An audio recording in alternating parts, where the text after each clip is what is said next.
传统的相款要安怎请少年人来看新北市蘆洲这个永年寺庙口的夜市啊？最近伫遮路口挂一个布条啊，顶面写的字真趣味，就讲卖肉要卖新，暗时搁较大声，要个真的是肉，抑过留的歌是俗目，互人看了会爱笑。这个标语是相款新的宣传手法，抑过意外引起一个乡亲伫遮拍卡，带动搁较侪商机。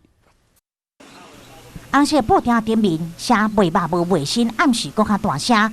详细看，原来是一间卖牛排店。对面这间店毛红布条啊，顶面是写导游兼招啊，是无限的。这款标语你看了，敢会想要入去？不小心看到会看的。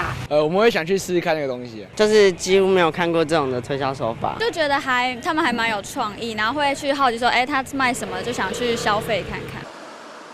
这种有创意的标语，形容一看，唔知影讲店家咧卖啥物。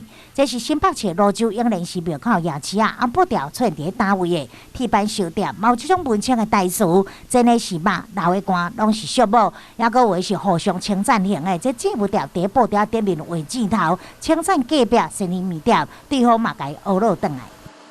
只是想说大家就一起把这个活动给用起来，然后看能不能吸引到一些年轻人来。然后这个部分他就开始产生好奇。其实第一个阶段先挂的时候，其实大家是骂的，对，就大家都是会心一笑，就没有什么太大的意义。相关促进协会甲这团商做伙发想的红布条啊行销，利用趣味佮有创意的标语来推广夜市啊，消费者有无同的反应。但是店家集合大家意见甲智慧，用低成本来创造话题。